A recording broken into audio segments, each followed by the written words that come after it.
$6,000 a month, Miss Torres. That's your new rent, starting next month.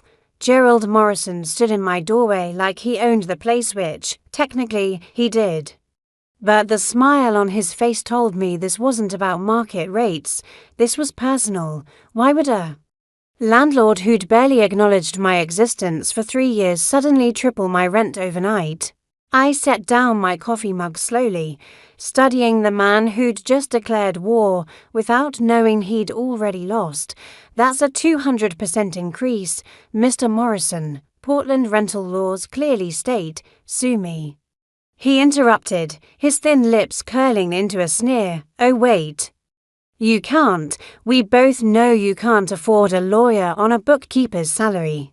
I'd lived in this apartment for 3 years, never late on rent, never complained about the leaky faucet or the ancient heating system. My one-bedroom in Portland's Hawthorne district had been my sanctuary. The place I came home to after long days building something Gerald Morrison couldn't begin to understand. The exposed brick walls, the bay window overlooking the street, the creaky hardwood floors, I'd made it mine. You're right, I said, meeting his eyes steadily. I can't afford to sue you. So I'll just move. The surprise on his face was almost comical. He'd expected tears, begging. Maybe threats. Smart girl, you have 30 days, and don't even think about fighting this. I've got a corporate tenant lined up willing to pay triple what you're paying now. After he left, I walked to my bay window and looked down at Hawthorne Boulevard. The coffee shop on the corner where I'd spent countless mornings, the vintage bookstore that still smelled like old paper and possibility, the artisan bakery that made sourdough so good it should be illegal. This neighborhood had been my home, my community, my refuge.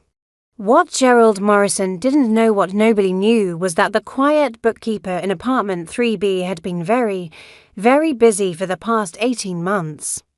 My phone buzzed. A text from my lawyer, Thomas Chen. Got your message. Meeting tomorrow at 9 a.m.? I typed back, make it 10 a.m. And bring the Morrison Street portfolio files. Morrison Street.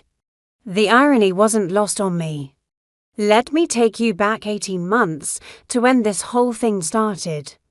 I was having lunch at Sal's Deli, my usual Tuesday spot, when I overheard Gerald Morrison bragging to his investor friends at the next table.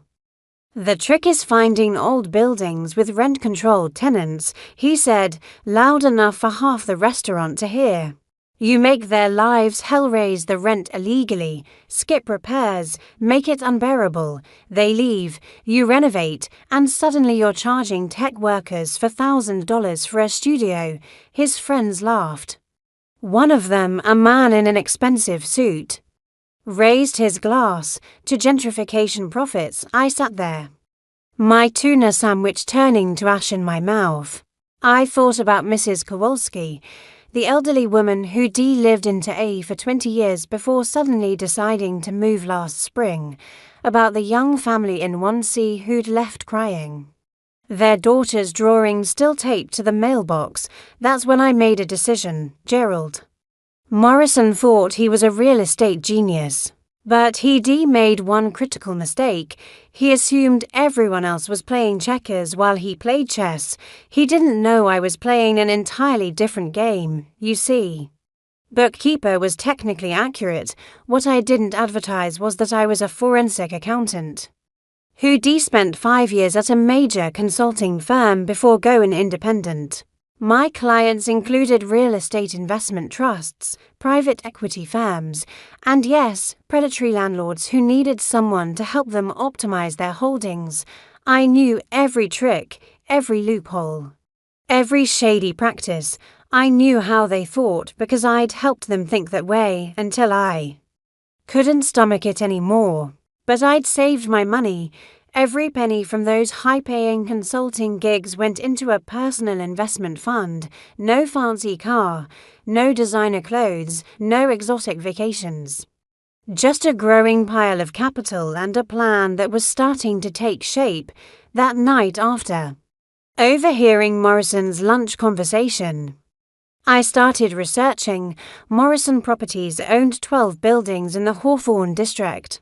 But Morrison himself was over-leveraged, drowning in variable rate loans he'd taken out when interest rates were low. The buildings were profitable, but his corporate structure was a house of cards. I started with the building next door, a sweet old Victorian that Morrison had let deteriorate while jacking up rents. The owner was a shell company registered in Delaware, but 3 layers deep, it all traced back to Morrison's main holding company when the building went up for sale quietly. Through a commercial real estate broker, I made an offer through my own LLC. Morrison never knew who bought it. Why would he? It was just another faceless corporate entity in a city full of them. I paid cash, $1.2 million for a building worth easily $1.8 million if properly managed. The seller was motivated. Morrison needed to cover a loan payment and thought he could always buy it back later. Hat was building number 1. Over the next 18 months, I bought for more buildings on the same block. Not all of them were Morrison's. I snapped up anything that came available, building a concentrated portfolio on 3 consecutive blocks in Hawthorne. I used different LLCs, different brokers, different strategies. One building I bought at auction when the previous owner defaulted. Another I purchased from an estate sale.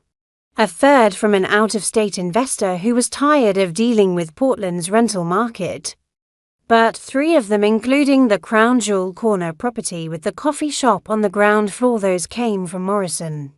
Each time, he thought he was making a smart move, liquidating assets to cover his growing debt problems.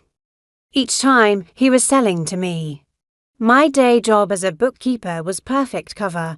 I worked from home, kept my expenses low, and nobody questioned the quiet woman in 3B who paid her rent on time and didn't cause trouble. Meanwhile, I was becoming one of the largest small-scale property owners in the neighborhood. The beautiful irony, I was actually a good landlord. I kept rents reasonable, made repairs promptly, and built relationships with my tenants, Mrs. Chen, who ran the alteration shop, the young couple with the new baby, the grad student who could barely afford Portland's skyrocketing costs. They all stayed. They all thrived, and my buildings maintained 98% occupancy. Morrison's buildings, including mine, constant turnover, constant complaints, constant deterioration. The morning after Morrison's rent ultimatum, I called my property manager, Sarah. "How's the Morrison building looking?" "Which one?" she asked. "We own 3 of his former properties now." "No, the one I'm currently living in, the one he still owns." "Oh, that disaster. Why?" "Because in 30 days, I'm going to own it too." Start running the numbers on what it'll take to renovate all 6 units properly. Sarah was quiet for a moment. "You're really going to do this, aren't you?" "He tripled my rent to force me out, Sarah. He's doing it to extract every penny before flipping the building. I've watched him destroy this neighborhood one family at a time." I paused. "Yeah, I'm really going to do this." The next day, my lawyer Thomas confirmed what I suspected. Morrison Properties was in serious financial trouble. 3 buildings in foreclosure, Tamor headed that way, and the building I lived in was mortgaged to the hilt. He'd been using rental income to cover interest payments, but his variable rates had tripled in the past year. "He's desperate," Thomas said. "That's why he's squeezing tenants. He needs cash flow immediately or the whole empire collapses. What if someone bought the mortgage?" Thomas raised an eyebrow. "The bank would probably love to offload it. Morrison's been late on payments twice this quarter. But we're talking $3.2 million. Make the call, Sophia. That's a huge risk." "Thomas, I've been preparing for this for 18 months. I've modeled every scenario. The building is worth $4.5 million minimum if properly managed.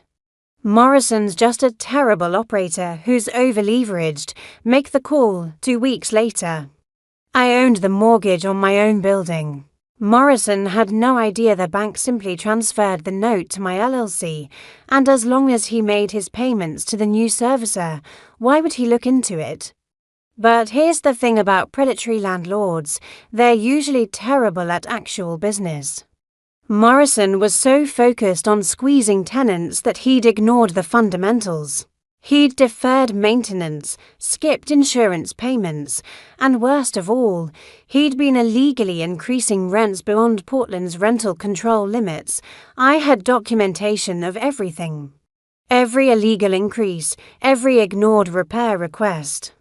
Every building code violation, 18 months of careful, methodical evidence gathering. The day before my 30-day notice was up, Morrison showed up at my door again, this time with a lease termination notice and an eviction warning. Just making sure you got the message. Miss Torres, tomorrow's your last day. I've got contractors starting demolition next week. I smiled. Demolition. Don't you mean renovation? Same difference. This whole floor is becoming a luxury to bedroom. Tech workers are willing to pay $7,500 a month. He looked around my apartment with disdain. This place is wasted on people like you. People like me? You know what I mean. People without ambition. Without money.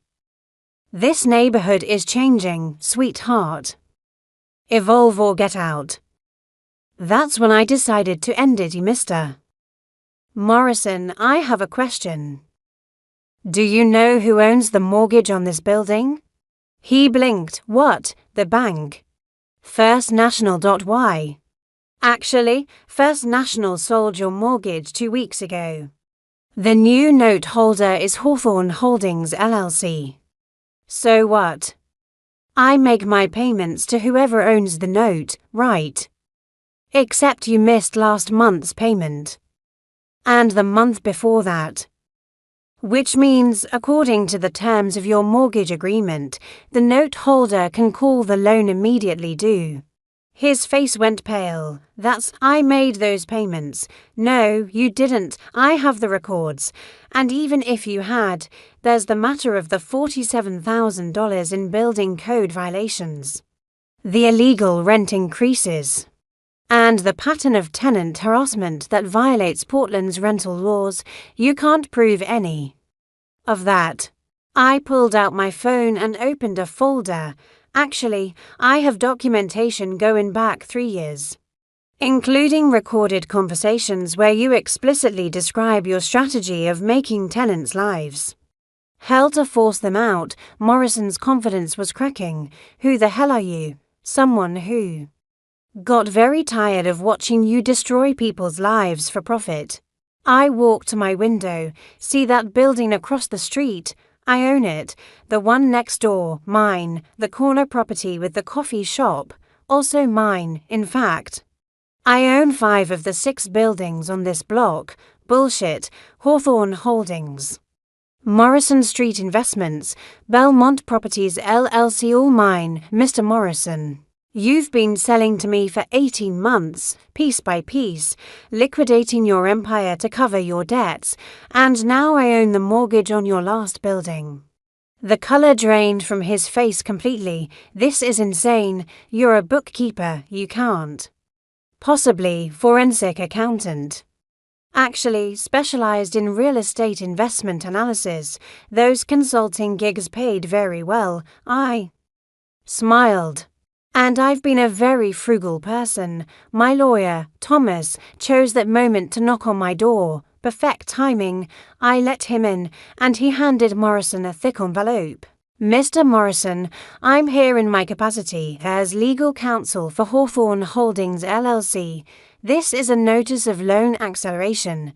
The full amount of $3.2 million is due in 30 days. Additionally, we're filing complaints with the city regarding multiple building code violations and illegal Rental practices. Finally, he handed over a second envelope.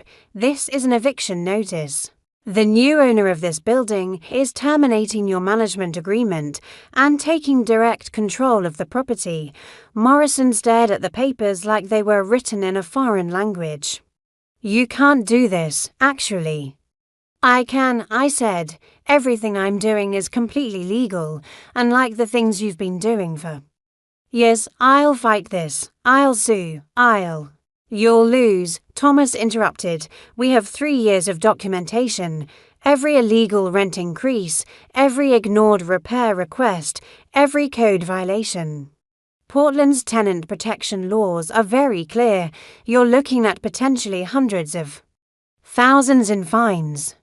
Plus damages to every tenant you've illegally displaced.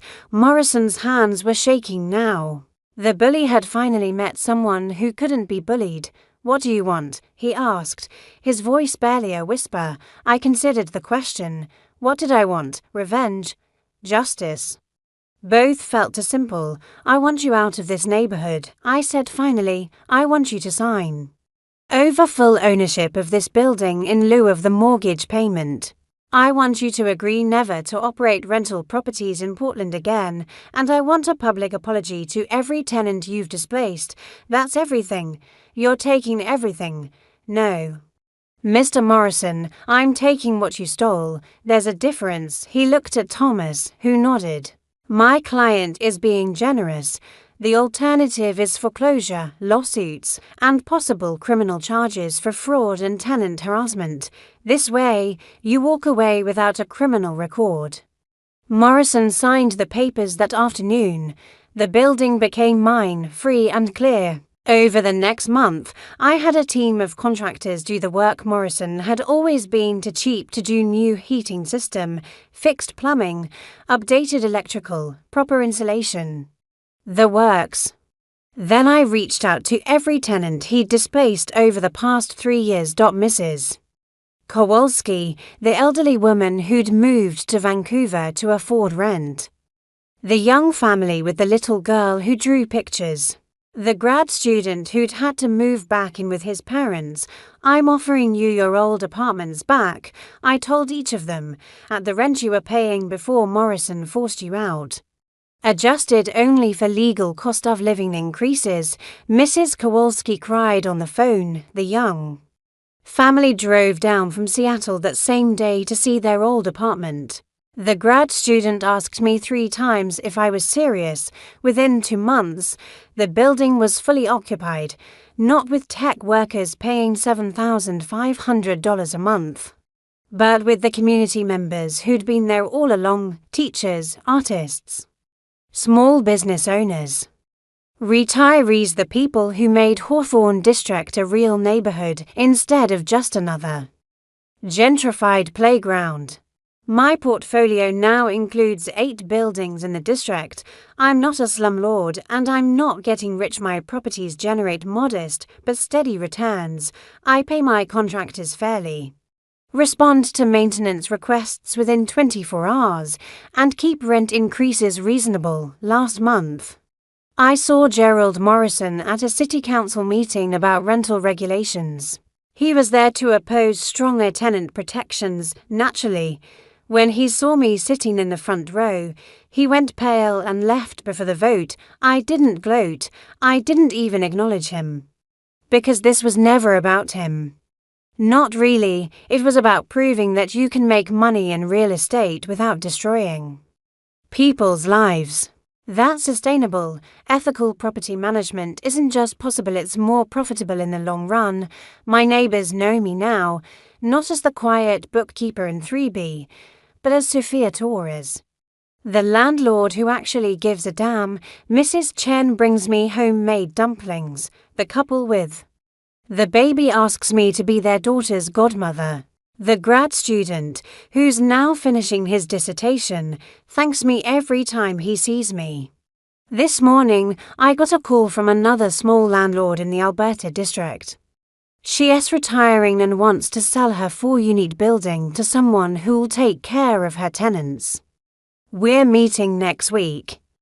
The empire Gerald Morrison tried to build through cruelty and greed is gone. In its place is something better, a community where people can afford to live, where landlords view tenants as neighbours instead of revenue streams. Where housing is a home rather than just an investment vehicle. I still live in my one-bedroom apartment with the bay window and creaky floors. I could afford something bigger now, something fancier, but why would I leave? This is my home, these are my people, and every morning, when I look out that bay window at the neighborhood Gerald Morrison tried to destroy, I smile. Because some battles aren't won with lawyers and lawsuits, they're won with patience, planning, and the quiet determination to build something better than what came before. Morrison wanted to force me out instead. I forced him to see what real success looks like. It looks like a neighborhood thriving. It looks like families staying in their homes. It looks like a bookkeeper who knew exactly what she was doing all along.